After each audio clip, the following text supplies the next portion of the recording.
আমি বেঁচে গেছি। ভাগ্যিস তোমার সাথে আমার বিয়েটা হয়নি।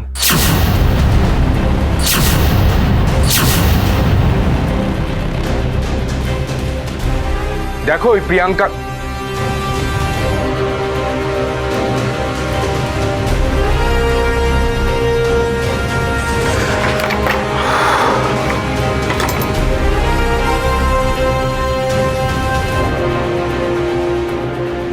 আর ভাগ্যিস তুই পূজাকে বিয়ে করিস, নাহলে পূজার জীবনটা শেষ হয়ে যেত।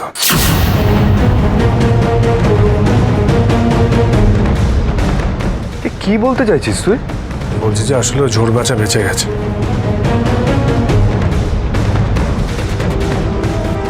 যা রে, তোর থেকে আমি অনেক ভালো। আর অ্যাটলিস্ট পড়াশোনাটা আমি শেষ করেছি, চাকরি করছি।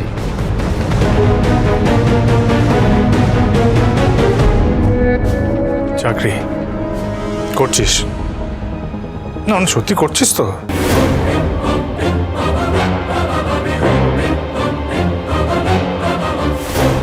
আমার আবার ওই তোর হাবভাব দেখলে কেমন জানি মনে হয় যে তুই অফিসের নাম করে বেরোস ঠিকই, কিন্তু হাওয়া খেতে যাস।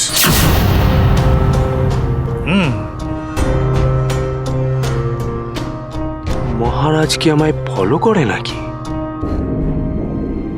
বাই দ্য ওয়ে, ওই প্রিয়াঙ্কা দেবী, উনি কে? কে আবার? ভবিষ্যতে তোর বৌদি হবে।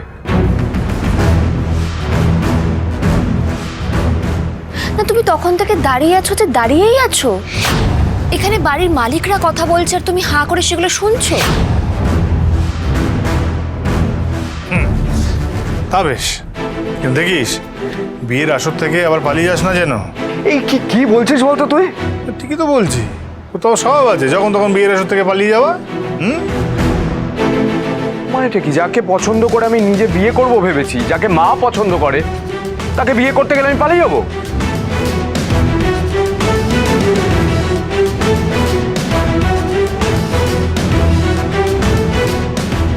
বলছি সেই কথাটা মনে আছে তো? কি কথা? ওই যে ওই কথাটা যেটা হয়েছিল তোর সাথে আমার। না তুই এবার ভাবিস না যে তালে গোলে আমি সব ভুলে গেছি। বাবার টাকাটা ফেরত দিবি না? দেখ দাদা, তুই বাবার ওই 70 লক্ষ টাকা বাবাকে ফেরত দিয়ে দিবি, তারপর তুই যা খুশি কর। নাহলে কিন্তু তোকে আমি বিয়ের পিড়িতে বসতে দেবো না।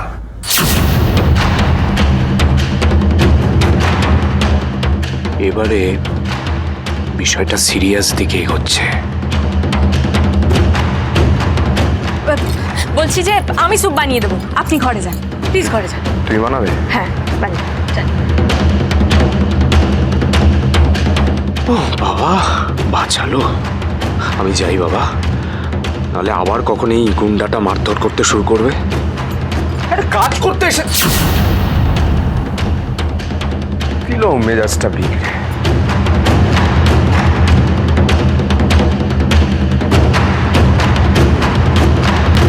শয়তানের ছলের অভাব হয় না। ধূর্ত শেয়াল ওকে এমনি এমনি বলি না। যে কাজটা পারে না সে কাজটা করতে আসে। এবারে কি প্রিয়াঙ্কা নাকি রিয়াঙ্কা কি আছে, তাকে আবার বিয়ে করার শখ জেগেছে। বাবার কষ্টের টাকা ওই 70 লক্ষ টাকা ফেরত না দিলে আমি ওকে বিয়ের পিড়িতে বসতে দেব না। দেখে নেবেন পূজা।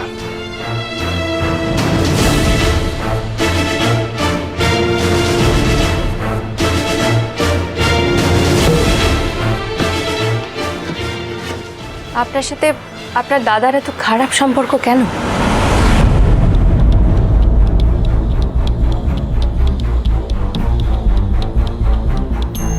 শুধুই কি আমাকে একা ফেলে বিয়ের মণ্ডপ থেকে পালিয়ে গেছিলেন বলে?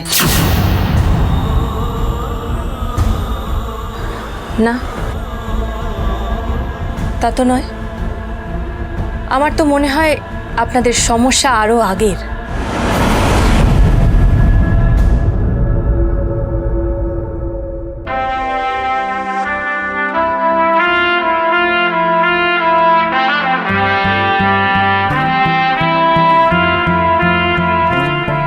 एक और बढ़ने लगे जो, एक डोर बंधने लगे जो, एक शोर करने लगे जो दो दिल,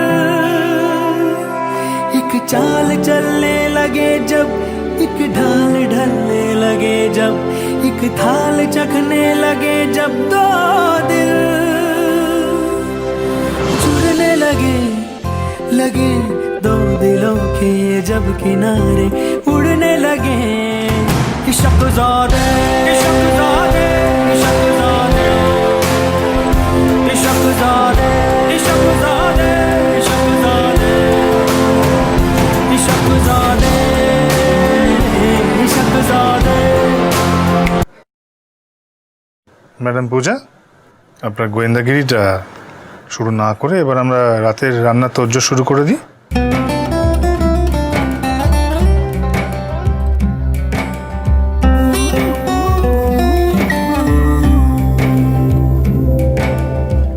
উনি যে আমার আর ওনার মাঝখানের অদৃশ্য দেয়ালটা ভেঙে আমাকে ওনার আপনজন হিসেবে ভাবছেন, আমি তাতেই খুশি। ওনার এই হাসি মুখটাই তো আমি সব সময় দেখতে চাই। আপনি যতই কথা ঘোরান মিস্টার মাথা গরম, আমি কিন্তু আপনাকে কাল্টিভেট করেই ছাড়ব।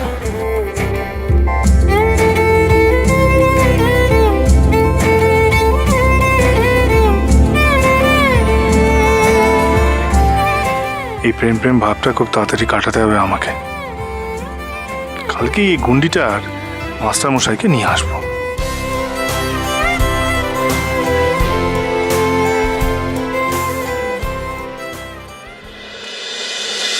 আমার নাতি যেমন নাত বউ তেমন। এই যে আমি হ্যাঁ না না দিচ্ছি।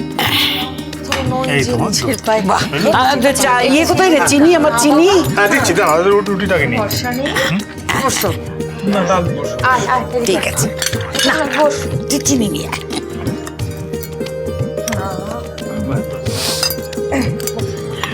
খুব ভালো লাগছে জানলে জয়া, এই যে তুমি আজকে রাত্রিটা এখানে থেকে গেলে। সোমনাথের বিয়ে অবধি ওকে জোর করে এখানে রেখেই দেবো ঠিক করেছি।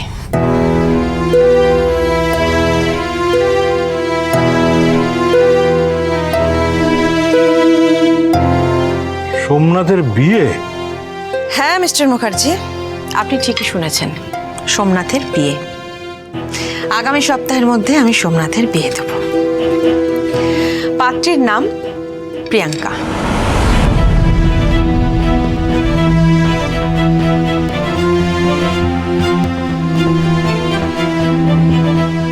বিরাট বড় বাড়ির মেয়ে, বাবা মা দুবাইতে থাকে, বিশাল বিজনেস ওদের। কিন্তু মেয়েটি নিজের পায়ে দাঁড়াবে বলে এদেশে এসছে। কত অভিনব ব্যাপার না, মানে চিরকাল শুনে এসছি যে দুবাই থেকে লোকে আমেরিকার দিকে উড়ে যায়, এই মেয়ে দুবাই থেকে নিজের পায়ে দাঁড়াবে বলে কলকাতায় উড়ে আসছে। বুঝলে মা, রতনে রতন চিনে নিয়ে আসছে। যাকে পূর্ণিমা, তোমার যা বলার তুমি তো সেটা বললে, এবার আমি একটু বলি। সোমনাথের বিয়ের যা খরচ সেটা কিন্তু তুমি নিজেই জোগাড় করে নেবে, ঠিক আছে?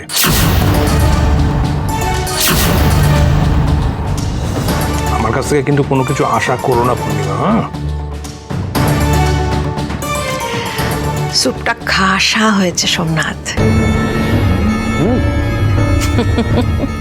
তুই আমার অলরাউন্ডার ছেলে।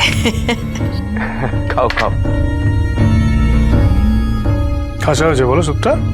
যাকে বলার তাকে বলে ফেলেছি। না, এখানে তো একটু ভুল হয়ে গেল। যাকে বলার তাকে তো তুমি বলনি।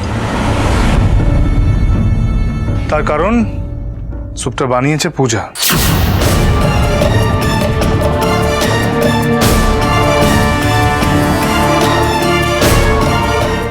স্যুপটা বানিয়েছে পূজা।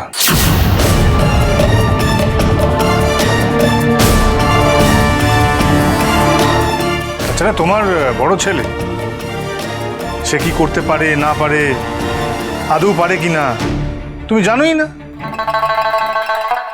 এই মাকে খেতে দিবি তুই? হ্যাঁ দিচ্ছি তো, এই তো খাচ্ছে।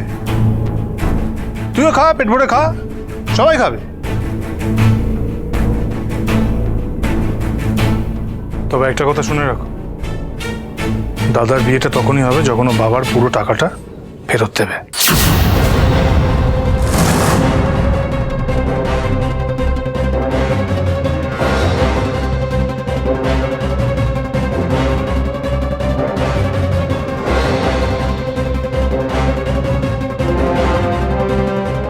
মানে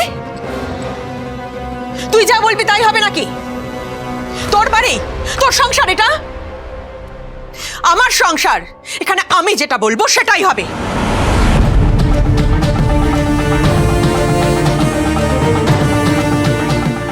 উনি ঠিকই বলেছিলেন, ওনার মায়ের বদলাতে বেশি সময় লাগবে না। এসব তুই কি বলছিস নিমা?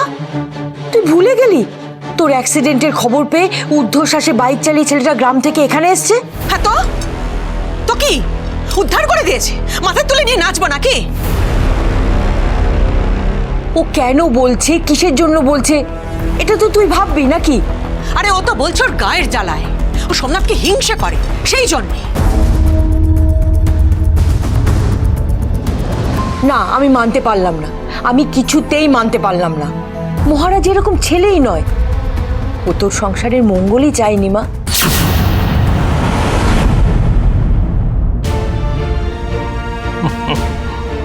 পুত্র স্নেহে অন্ধ কাউকে কিচ্ছু বোঝাতে পারবে না জয়া।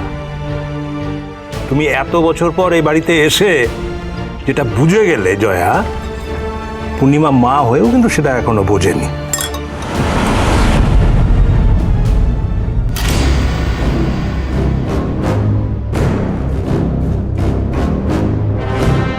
মনে হয় মাম্মাম মিস্টার মাথাগরমকে ভালোবাসেন। আমি কি মাম্মামকে জিজ্ঞাসা করব মিস্টার মাথাগরমের অতীতের ব্যাপারে?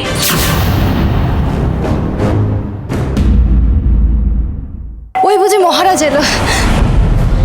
বেল বাজলে যদি ক্ষণিকের অতিথিকে গিয়ে দরজাটা খুলতে হয়। ক্ষণিকের অতিথি? আপনি এখানে আর কতক্ষণই বা থাকবেন? আসুন আসুন আসুন।